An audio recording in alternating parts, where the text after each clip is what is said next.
Sarah had always been a warm-hearted lover girl.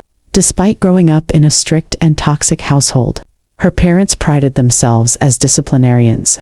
To cover up their rigid and harsh parenting style, determined to break the cycle, Sarah worked on herself over the years, promising to give and receive love in healthy ways. When Sarah met Toby, it felt like destiny. Toby had grown up in a home filled with love, warmth, and mutual respect. A big contrast to Sarah's upbringing. Before Sarah and Toby tied the knot, they had long discussions about parenting styles. Toby believed in raising children with love, setting boundaries without resorting to physical discipline. He convinced Sarah that there were more effective methods of teaching children right from wrong than flogging. Sarah was impressed that despite Toby's parents not using the cane and rod method for him and his brother, they turned out well behaved. Battling with her trauma, she accepted that Toby's parents' style may be better after all. After their grand wedding surrounded by family and friends, Sarah and Toby built a beautiful life together. Within 3 years, they welcomed 2 children, a daughter, Pamela, and a son, Paul. The couple decided to focus solely on these 2, wanting to give them their undivided love and attention. Pamela had struggled with severe peanut allergies since infancy, coupled with atopic dermatitis that made her skin hypersensitive. By the age of 7, her peanut allergy remained severe. Sarah and Toby were diligent in managing her condition, preparing all her meals at home, and ensuring that Pamela carried her food everywhere, including school, outings, and events. They always informed anyone who might interact with her about her life-threatening allergy. One day, after years without a vacation, Sarah and Toby decided to take a romantic getaway to Mauritius. Toby's parents, who usually helped with the children, were visiting his brother in the UK, leaving them with limited options. Toby suggested leaving the kids with Sarah's mother. Sarah hesitated, haunted by memories of her parents' harsh discipline. Toby reassured her, insisting that grandparents often mellow with age and love to spoil their grandchildren. Moreover, Grandma Betty lost her husband 3 years ago and needed company. With that assurance, Sarah reluctantly agreed, but not before repeatedly reminding her mother, Grandma Betty, about Pamela's peanut allergy and the importance of avoiding any exposure.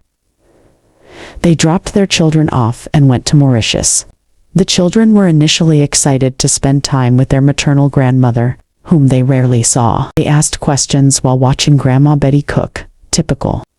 Curious children marveling at the sights and sounds of everything in the kitchen. But when Pamela accidentally dropped a ceramic plate, shattering it on the floor, Grandma Betty lost her temper. As punishment, she made Pamela do frog jumps until her legs trembled with exhaustion. Paul, sensing his sister's distress, gently patted her head to comfort her. The next day, Paul innocently played with Grandma Betty's phone without permission.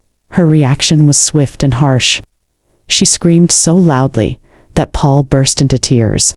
Both children were banished to their room for hours, their joy and excitement quickly replaced by fear and withdrawal.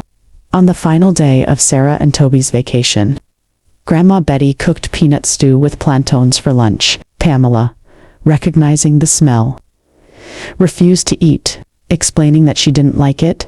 Grandma Betty was offended, dismissing Pamela's concerns as mere stubbornness.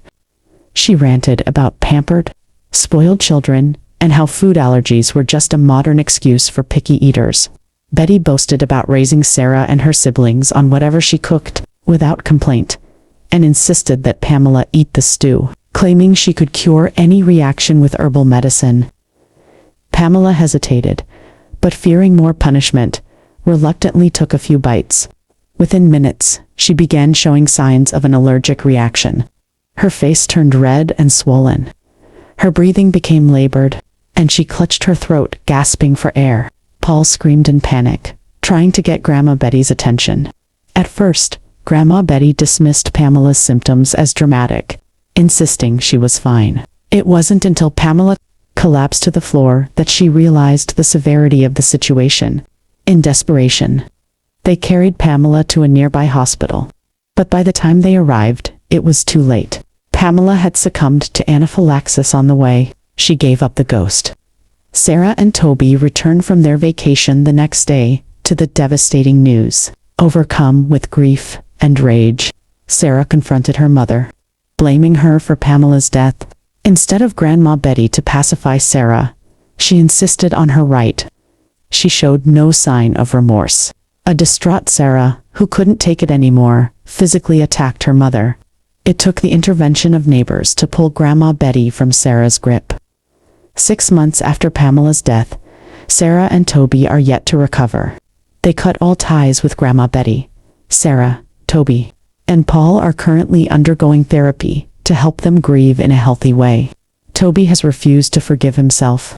He keeps talking about how he should have listened to Sarah when she objected to the idea of the kids staying with her mother. Though heartbroken, Sarah and Toby are leaning on each other for strength.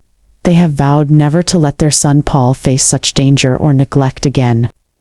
Grandma Betty, on the other hand, was not held accountable by the law, but the weight of her actions follows her everywhere. In her community, she was tagged a killer. She couldn't escape the stigma and consequences of her actions. Neighbors and acquaintances whisper about her behind closed doors, and those who once called her friend now avoid her as though she carried a plague. Her once lively social life is now filled with loneliness and shame.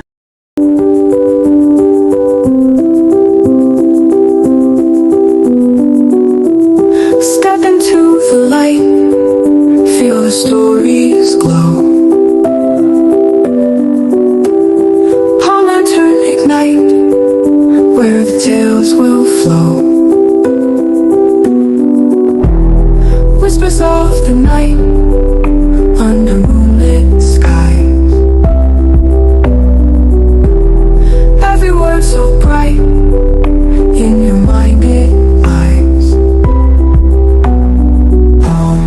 Lantern light guides you through the night.